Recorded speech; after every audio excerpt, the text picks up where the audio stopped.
Jésus se mit à leur parler en parabole. Un homme planta une vigne. Il l'entoura d'une clôture. Il creusa un pressoir et y bâtit une tour de garde. Puis il la donna en fermage à des vignerons et partit en voyage. Le moment venu, il envoya son serviteur auprès des vignerons pour se faire remettre par ceux-ci ce qui lui revenait du produit de la vigne. Mais les vignerons se saisirent du serviteur, le frappèrent et le renvoyèrent sans rien lui donner. De nouveau, il leur envoya un autre serviteur, et celui-là, ils l'assommèrent et l'insultèrent. Il en envoya encore un autre, et celui-là, ils le tuèrent, puis beaucoup d'autres serviteurs. Ils frappèrent les uns et tuèrent les autres.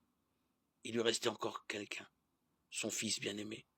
Il l'envoya vers eux en dernier. Il se disait, ils respecteront mon fils. Mais ces vignerons-là se dirent entre eux, voici l'héritier, allons-y, tuons-le, et l'héritage va être à nous. Ils se saisirent de lui, le tuèrent et le jetèrent hors de la vigne. Que fera le maître de la vigne? Il viendra faire périr les vignerons et donnera la vigne à d'autres. N'avez-vous pas lu ce passage de l'Écriture? La pierre qu'ont rejetée les bâtisseurs est devenue la pierre angulaire. C'est là l'œuvre du Seigneur, une merveille sous nos yeux. Les chefs des Juifs cherchèrent à arrêter Jésus, mais eurent peur de la foule. Ils avaient bien compris que c'était pour eux qu'il avait dit cette parabole.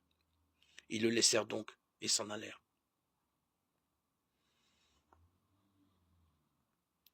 Marc 12, 1-12.